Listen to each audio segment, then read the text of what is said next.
Salve, salve, Rodrigo Vinhas aqui. Estamos começando um novo quadro no canal que se chama Café com Vinhas. Um dia, o meu amigo Leandro Aguiar me falou o seguinte: se você tá achando chato gravar o seu conteúdo, a pessoa que tá assistindo também tá achando chato. Então, eu tô procurando aqui um formato que eu não ache chato de gravar, que eu não ache chato de fazer. E uma das coisas que eu mais gosto de fazer é mentorar pessoas. E hoje eu estou aqui com o Everton Brito de Figueiredo. Talvez ele seja algum parente distante do Jonatas. Tô brincando. E a gente vai falar um pouquinho aqui sobre o business dele. Eu vou fazer uma mentoria com ele aqui ao vivo. E, eventualmente, fica até o final que você pode ser o próximo convidado. Meu nome é Everton Brito, eu trabalho com marketing digital desde 2019. Eu iniciei com um trabalho de gestão de tráfego, depois eu fui trabalhar com copy, estrategista, fui fazendo de tudo um pouco. E hoje eu trabalho exclusivamente com a minha esposa, no nicho de fisioterapia e pilates. E a gente faz um pouco de tudo dentro da estrutura do mercado digital, que mudou bastante. Cara, muito prazer, muito obrigado por ter vindo aqui, por dedicar o seu tempo. Imagina, prazer é meu. E eu vou fazer o máximo que eu puder para gerar valor para você, para o seu negócio. Você me contou aqui já meio por cima, já tem algumas informações. Você é o coprodutor estrategista da sua esposa, Tatiana Capoani, que está no nicho de fisioterapia. E você tem uma esteira de produtos que já tem uma certa sofisticação. Você tem produtos de entrada, produtos low ticket. Você já tem pós-graduação, mentoria em grupo, mentoria individual. E você já está faturando na casa dos 7 dias por ano, que já é um grande feito. Às vezes as pessoas ficam vendo assim, o fulano tá faturando 10 milhões. E, cara, faturar 1 milhão por ano já é difícil pra caramba. Sim. É pra pouquíssimas pessoas que conseguem. Ao contrário do que a galera, às vezes, faz parecer, né? Não é fácil, nem um pouco. Parabéns por isso. Obrigado. E eu queria começar perguntando pra você, quais são as dificuldades que você tá vendo nesse momento e como que você acha que eu posso te ajudar? Bom, primeiro, obrigado pelo convite. Agradeço muito o espaço aí para conversar com você.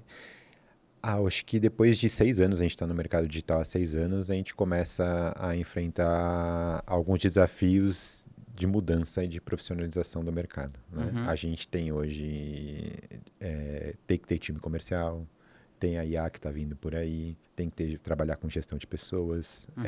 Muitos negócios hoje têm escritório físico, que era impensável antigamente, né? Então hoje a gente encontra esses desafios de empresas normais, não de empresas do digital, né? A coisa mudou muito e hoje quem não pensa dessa forma vai ficar pelo caminho, né? Então hoje são os principais desafios que nós temos para começar a pensar em aumento de faturamento, valuation da empresa, por exemplo, contratar outros professores para trabalhar conosco e por aí vai, porque hoje a gente trabalha dependendo só da minha esposa que é expert, né? E você tem uma equipe hoje de 7 pessoas. O que essas pessoas fazem nessa equipe? A gente tem muita gente trabalha com design de landing pages, social media.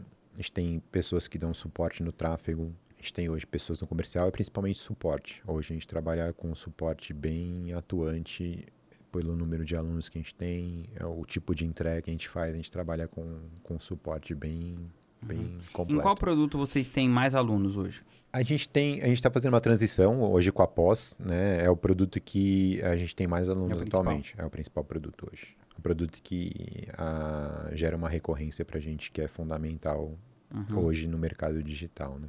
E você falou que vocês estão fazendo 2 vezes por ano hoje a pós, mas que você poderia fazer eventualmente mais vezes por ano. Assim, a gente meio que tentou desenhar um modelo de conteúdo para pós-graduação como as pessoas fora do digital conhecem. Pós-graduação por semestre, pagando a mensalidade. Então, a gente desenhou o projeto dessa forma. Mas a gente tem intenção de abrir trimestralmente, por exemplo, que eu acho que você tem mais fluxo do que negócio. Vou esperar o lançamento para entrar, que isso é uma coisa que hoje não existe mais, né? E mesmo, na verdade, você poderia começar a fazer até por mês mesmo, né? Sim. A gente... Abrir uma turma por mês. Isso, a gente até desenhou um modelo, a gente contratou uma pessoa na época da criação da pós para montar o conteúdo, para que fosse um modelo de carrossel que a pessoa conseguisse entrar independente de qual mês. É uma coisa que é importante fazer para você ter mais gente entrando todo mês. Mas isso já está funcionando ou ainda não? Não, ainda não. A gente está finalizando o desenho do projeto, porque a minha esposa, a gente teve neném recentemente e ela parou de fazer ao vivo, está fazendo gravado, então a gente está fazendo essas adequações para as pessoas entrarem o tempo todo. Cara, assim, quando a empresa está nesse nível de faturamento, tipo 1 milhão, 2 milhões, menos de 10 milhões, assim, basicamente, eu acredito que você precisa fazer duas coisas. Que é primeiro escolher um produto, que esse produto seja o fio condutor da empresa e que os outros produtos, eles vão vir a partir da demanda que esse primeiro produto gerar. Então, por exemplo, você já tem uma vaca leiteira, tal, que é a pós, mas a atenção está muito dispersa em muitas outras coisas. E pensa assim, cara, empreender é você alocar recursos de um campo menor para um campo maior, né? Então, assim, aonde você consegue colocar um e vai dar 10. A sua escolha, na verdade, é essa, no final. Então, você tem que usar o dinheiro que vocês têm, o capital intelectual, a capacidade de gestão e tal. Eu acho que essas palavras, tipo valuation, tá muito longe da realidade da empresa do momento, entendeu? Acho que é uma coisa... Mesmo se você falar assim, não, cara, mas eu quero criar uma empresa para ter equity, para ter valuation, para vender. A coisa que mais vai ajudar a sua empresa a talvez começar uma conversa dessa, a talvez ter equity, a talvez ter valuation, é ela ser lucrativa. Tá. E a primeira coisa que vai fazer a empresa ser lucrativa é ela ter um produto que pare de pé. E o que faz um produto parar de pé? Então é definir um caminho para aquisição de clientes. Então, quais são os caminhos possíveis para aquisição de clientes dessa pós? Você pode falar assim, eu poderia fazer um lançamento pago, eu poderia gerar lead para um time comercial, eu poderia fazer um lançamento tradicional, eu poderia fazer um perpétuo tradicional, eu poderia fazer um evento ao vivo. Tem várias possibilidades. Então, a primeira é você entender assim, das possibilidades que você conhece, das que você tem capacidade de atuar e tal, qual que você acredita que seria a mais fácil de você dominar, a que tem a melhor correlação entre o esforço e o retorno? Eu acho que é gerar lead comercial. Gerar lead comercial. Porque aí eu tiro um pouco o peso do expert trabalhar muito, né, em todo o processo. Então, acredito muito nisso, que marcas diferentes, pessoas diferentes, precisam de estratégias diferentes. Sim. Então, por exemplo, eu poderia falar pra você assim, cara, mas o lançamento pago é bem mais agressivo. Mas você fala, mas cara, eu tô com o neném em casa. Né? De repente, aquilo não cabe na sua vida nesse momento. E tá tudo certo. Então, tem um lado bom e um lado ruim. O lado bom é que tem muito material já, porque é um negócio que as pessoas já fazem desde que o mundo é mundo. Sim. Né? É uma coisa que não vem do digital. A Priscila Zillo fala isso muito, eu gosto, que ela fala assim, que tem muitos problemas que o mercado tradicional já resolveu, o mercado corporativo já resolveu esse problema, né? Por isso que no começo eu passei que o nosso grande desafio é pensar muito mais no mercado tradicional e trazer para dentro do digital, porque são coisas que já foram resolvidas. No departamento comercial faz o quê? 2, 3 anos que falam disso no digital, né? Sim. Uma coisa que existe desde sempre, né? E aí vem a pergunta, por que será que só falam disso há 2, 3 anos no digital? Porque antes o lead era muito barato. E a conversão era muito alta. Então você podia jogar fora milhares de leads, que ainda assim era tão barato você comprar a audiência, que valia a pena você fazer a oferta depois e você nem se preocupava em em fazer um super aproveitamento de cada lead que você pegou. Sim. Como é hoje, né? Sim. Porque hoje, como o lead é muito caro, você tem que aproveitar melhor cada lead que você faz. Por isso até essa opção de lançamento pago acaba ajudando muito, né? Porque você acaba comprando o lead, ele acaba pagando para participar. Por um preço muito mais caro, né? Mas também você traz um lead muito mais qualificado. Em vez de, se você querer pagar R$5 um lead, R$10 um lead, de repente você pode pagar 40, 50, 60 e trazer um lead mais qualificado. Então, beleza. Então, a gente está chegando nessa conclusão que, de repente, o caminho do comercial seria o melhor para você.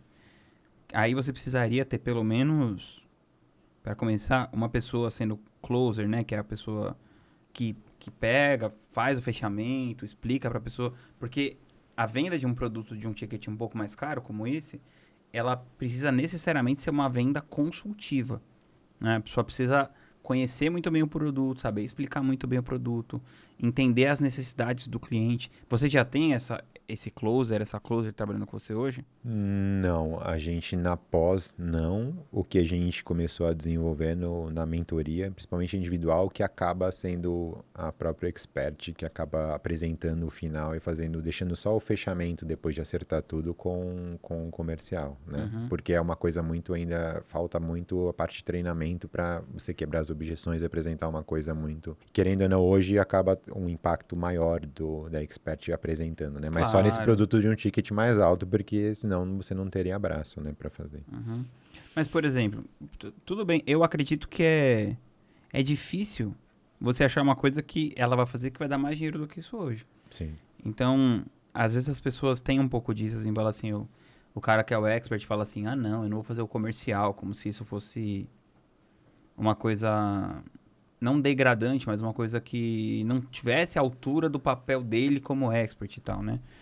E eu não penso assim, eu acredito que a pessoa que empreende, que é o dono da empresa, ele tem que alocar o recurso dele de tempo aonde vai render mais dinheiro, principalmente no começo, porque dinheiro é o oxigênio da empresa, né? O caixa é o oxigênio, porque é com o caixa que você contrata novas pessoas, que você investe em treinamentos, que você investe em melhorar. Então precisa realmente trazer caixa. Mas você acha que a sua esposa ela teria essa disponibilidade de fazer, sei lá, 3, 4 calls de venda por dia? Eu acho que nesse momento sim, né? Porque é o momento que ela tá mais em casa, né? Uhum. Eu acho que sim, é bem possível. Então pensa só, se você conseguir colocar ela para fazer 20 calls de venda por semana, beleza? Vamos pensar assim, ó, se ela fizesse 4, ela fizesse 20 calls de venda por semana. Ela tivesse uma taxa de fechamento de 30%, que é super possível, Uhum. você estaria falando aí de R$ 36.000 por semana, só dessa receita, né? Que daria já, sei lá, R$ 140.000 por mês, que daria 7, 1,7 8. milhões por aí, né? E a partir do processo que ela está fazendo, a partir do momento que ela mesma está fazendo as vendas, o que precisa fazer? Precisa se criar um processo ao redor do trabalho dela.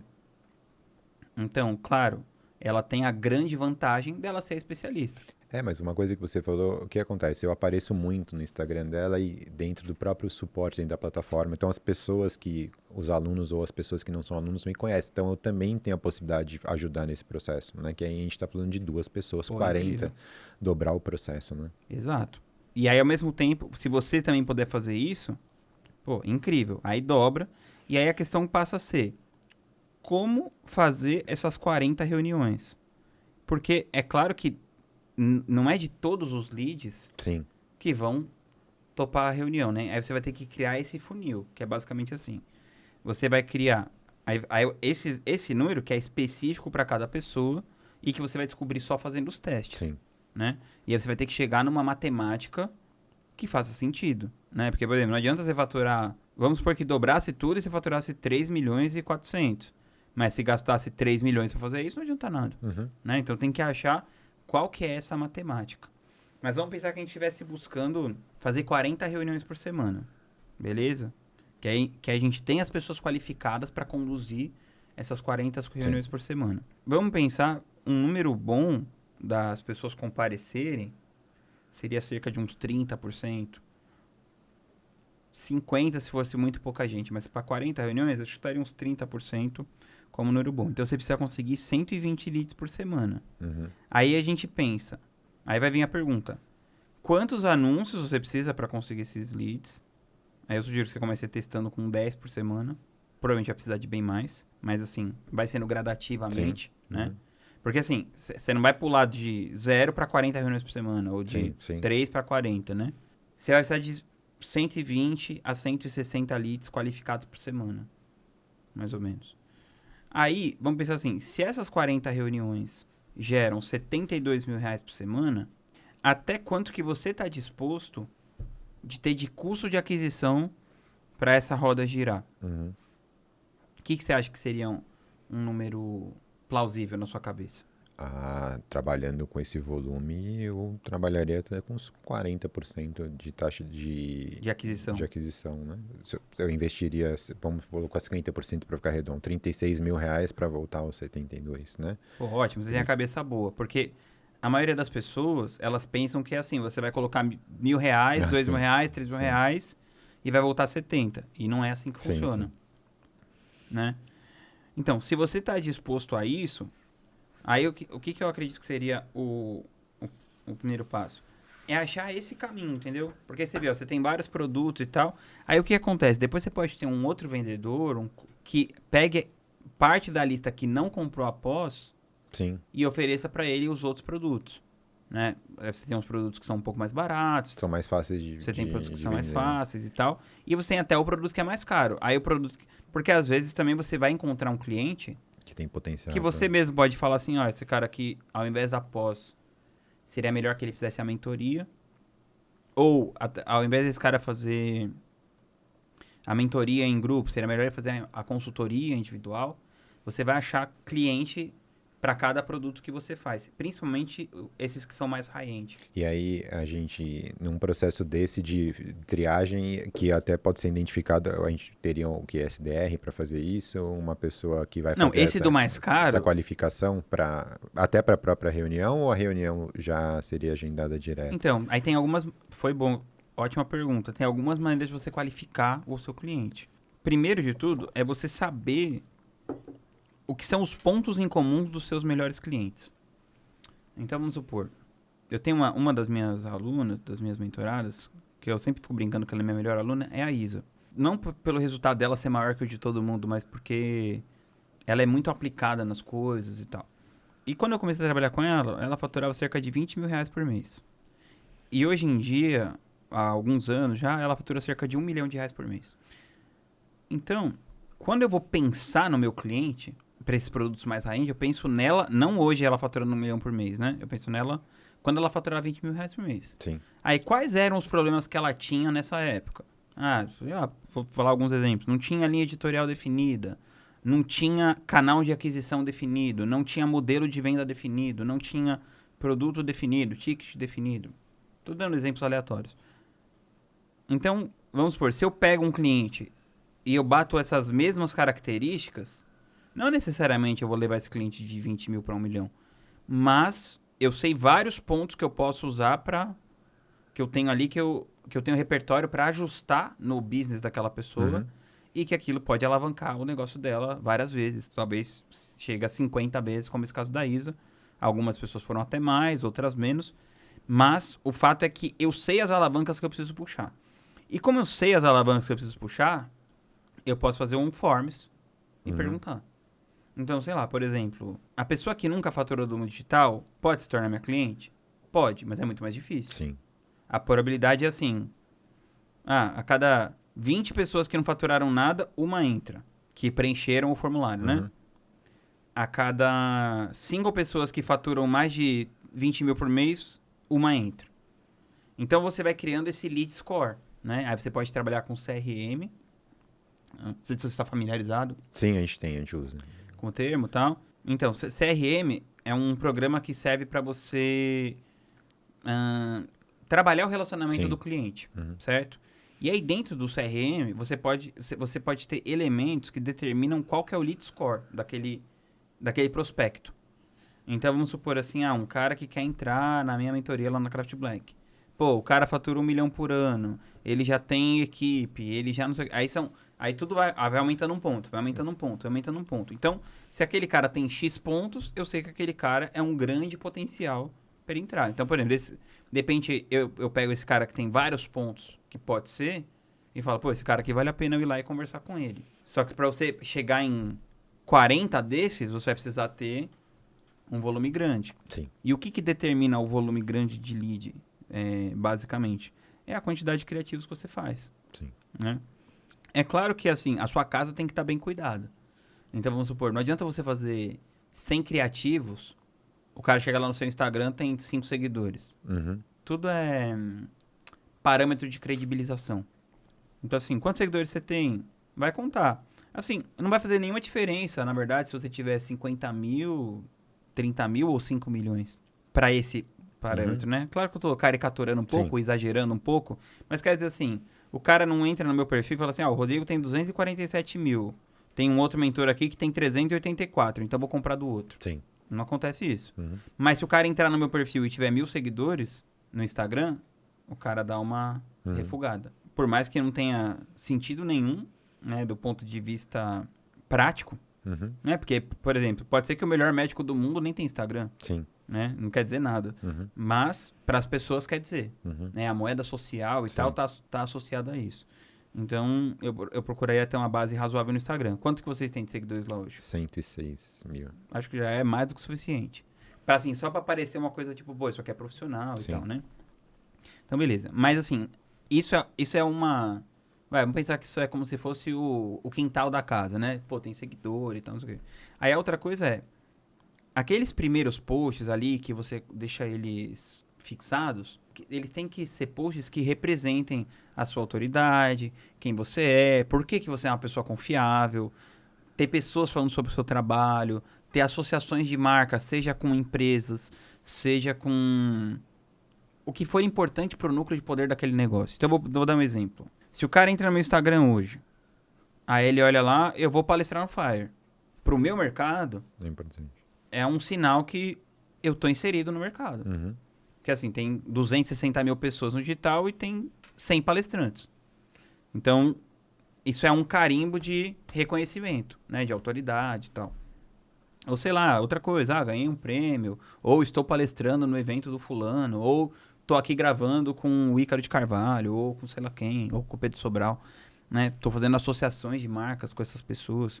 Então, identificar isso. Então, tem uma parte que é o branding. Você tem que pensar assim, não adianta você gravar anúncio se quando a pessoa chegar na sua vitrine, Sim. a loja está desarrumada, né? Então, assim, tem que ter quais são esses elementos de branding que você pode somar e que você não pode parar de trabalhar nisso nunca. Porque a função do branding é diminuir o custo de aquisição. Porque pensa o seguinte, vamos pensar. Pensa que existisse um telefone que fosse exatamente igual ao iPhone, mas não tivesse a marca da Apple. Ele ia custar muito mais caro para ser vendido Sim. do que é o iPhone, que Sim. tem a marca da Apple. Por quê? Porque o branding Já tá. baixa o custo de aquisição. Então, quanto mais você melhorar esse branding do conteúdo orgânico, O custo. e aí tem outras alternativas. Ela pode escrever um livro, ela pode dar aula em outras faculdades, ela pode fazer uma pós no exterior, ela pode participar de podcasts, de programas de TV. Tem várias e várias coisas que você pode fazer para isso, que tem que rolar em paralelo, mas esse não é o dinheiro de curto prazo. Sim. Se eu escrever um livro hoje, ele não vai me dar dinheiro amanhã. Agora, se você gravar um anúncio hoje, desse anúncio vierem 10 leads, dessas 10 leads, 3 marcarem, dessas 3 que marcarem, se fechar uma, esse anúncio vai te dar dinheiro hoje. Sim. A outra coisa que as pessoas, muitas vezes, elas superestimam, é que quando eu falo isso, a pessoa já pensa assim, então, pô, show de bola, eu vou pegar minha tarde aqui, vou gravar 10 anúncios e vou começar a ganhar dinheiro amanhã. Só que, geralmente, qual que é a questão? Demora para você acertar um anúncio. Uhum. E demora um tempo considerável. Porque você tem que ter um pouco de gasolina ali, né? Uma verba de guerrilha para você queimar nesses anúncios até você achar um que funcione. E o melhor jeito de fazer isso é com o repertório mesmo.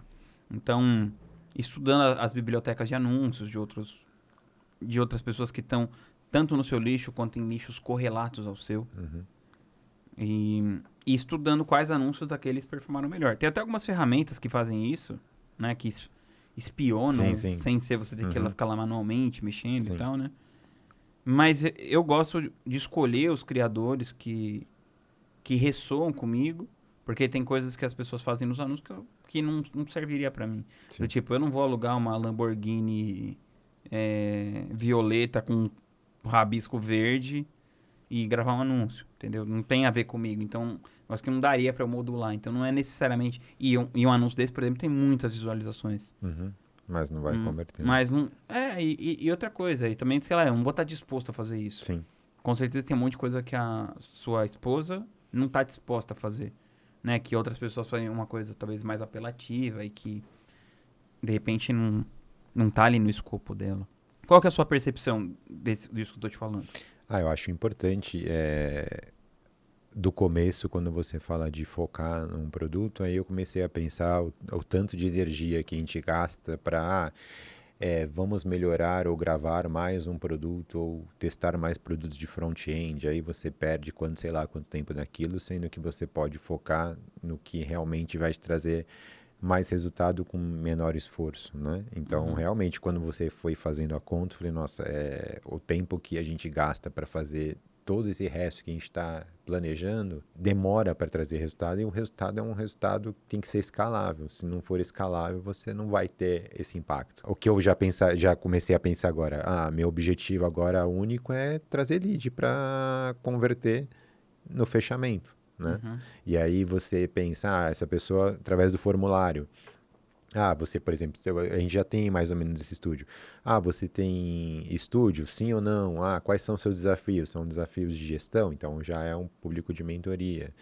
Não, tenho desafios do próprio atendimento de alunos, então ele tem mais o perfil da pós. Não é um lead tão qualificado para pós? Não. Ou não participou do agendamento, não compareceu? Eu tenho o meu comercial que não precisa ter tanto conhecimento do produto para vender um produto de entrada que depois ele pode mudar para um produto maior. Sim. Já ouvi falar disso, né? Que você trabalhar com a esteira ao contrário, né? A gente sempre tenta começar com a esteira do baratinho. Não, posso começar da esteira de um produto a partir de 6 mil, por exemplo, né? Vai me dar muito menos trabalho. Eu tenho um braço mais tranquilo para trabalhar e vai me trazer muito mais resultado. Uma projeção simples que você faz, você já está pensando no faturamento do ano hoje, né? Então, acho que é muito mais... A questão de brand também acho muito importante, que é trabalhar com marcas renomadas da própria área, você participar de eventos, fazer eventos onde você não vai pensar tanto no resultado financeiro e sim no resultado de branding, que são coisas importantes que a pessoa, quando vai comprar, ela quer entender melhor o que ela está comprando, né? Ainda mais quando você vai trabalhar com um público talvez mais frio, a pessoa ela vai buscar primeiro essas informações. Essas referências. Isso, do que, não, eu conheço ela, eu tenho pessoas que já fizeram o curso. Isso é uma outra análise. Agora, não. A pessoa chegou de paraquedas ali, viu o anúncio da pós, agendou, mas espera aí, quais seguidores ela tem, quantos alunos ela tem, aonde ela está, quais são as marcas que trabalham com ela, então acho que isso é muito, muito importante. Pô, show. Cara, então, eu acredito que é isso, assim, você devia ser obcecado por desenvolver o departamento comercial e, mesmo se for você e ela, desenvolver os processos. Sim. Que é assim, cara, então, qual que é o melhor jeito... sei lá, estudar um spin selling da vida, conseguir ouvir as pessoas, né? Que a coisa que mais ajuda você a vender é você ouvir o que a pessoa tem a dizer e tal, né? É você realmente estar interessado ali nela. A outra coisa, o trabalho, porque é muito importante nisso no digital, muitas vezes as pessoas se perdem no que é o trabalho.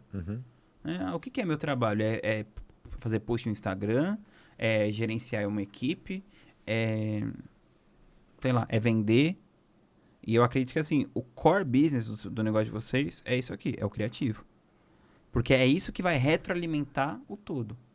Então, assim, é ficar bom em fazer anúncios que chamem a atenção, sabe? Sair da mesmice. Por exemplo, a gente rodou um lançamento aqui, recentemente, que não foi um lançamento tão bom. E quando eu tava conversando com o expert, eu falei, cara, o que a gente fez de errado? E, assim, a responsabilidade minha, né, da nossa empresa e tal.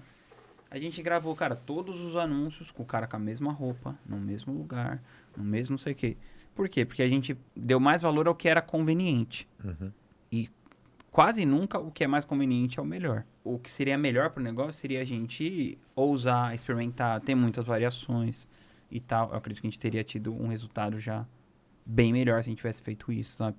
Estudado mais o que as outras pessoas estão fazendo, não ficar se repetindo, porque a gente pegou um negócio que deu certo muitas vezes e ficou repetindo aquilo muitas vezes, muitas e muitas. Então, variar mais o que você está fazendo. A gente viu, hoje com IA você tem ferramentas que você... Meu Deus, aquele VO3 da Google, né? VO3. Você consegue colocar aqueles trechos que ilustram muito mais o que você quer passar no criativo no aplicativo de celular. Então, é muito mais fácil. Hoje você tem recursos para isso, né? Total. Mas o expert tem que estar comprometido. Sim. Ainda que sim. Então, por exemplo, é muito melhor que... você, ainda mais no caso de vocês, né, que vocês são um casal e tal, você colocar isso aqui pra sua esposa, falar, eu preciso da sua energia criativa aqui pra você, a gente precisa ter um volume grande de anúncios e todo anúncio é importante que você ache uma coisa muito legal. Várias vezes a Mari manda um post pra mim, a Mari é minha head aqui, né, ela que toca a nossa estratégia, a parte mais criativa do nosso negócio, né. E às vezes eu falo pra ela, Mari, você acha isso que você tá mandando incrível? E às vezes ela acha, às vezes ela não acha. Eu falo, mas se nem você acha incrível, por que a gente vai publicar isso?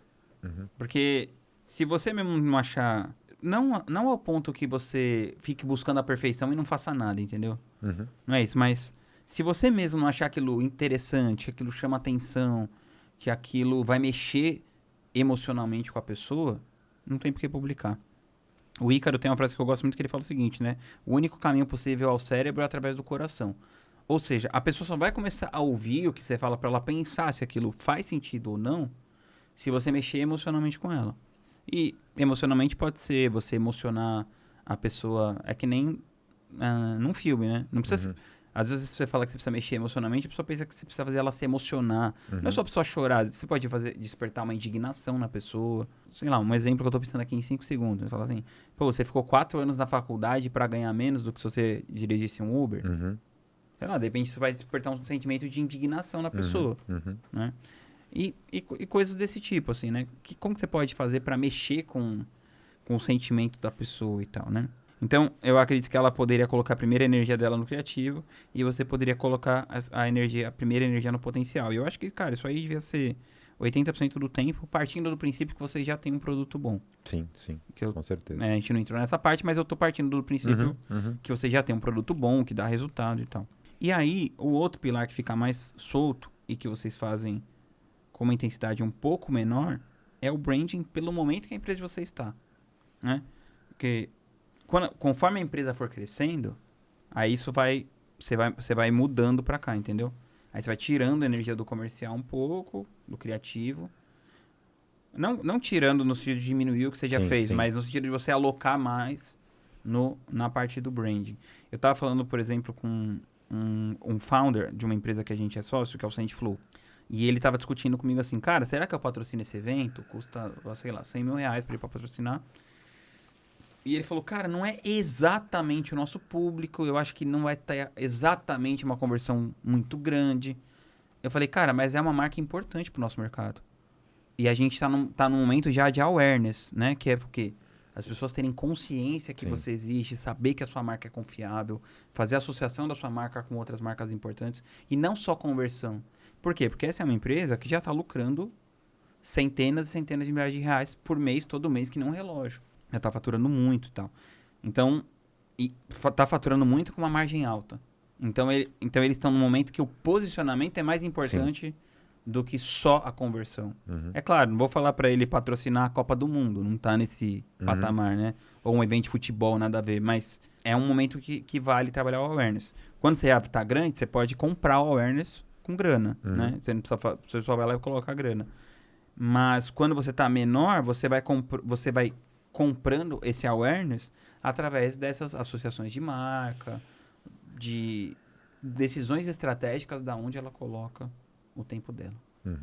Cara, eu acredito que assim, o primeiro caminho assim para você mudar muito de patamar é você falar mais não do que sim. Sim, com certeza. É você... Até o Tim Ferriss, que é o cara que eu mais gosto, assim, ele escreveu um livro que chama The Notebook, que fala sobre isso, que ele fala assim que as melhores decisões da vida dele foram a partir dos nãos que ele disse, porque esses nãos que ele disse abriram o caminho para ele falar sim para aquelas poucas coisas que realmente importam.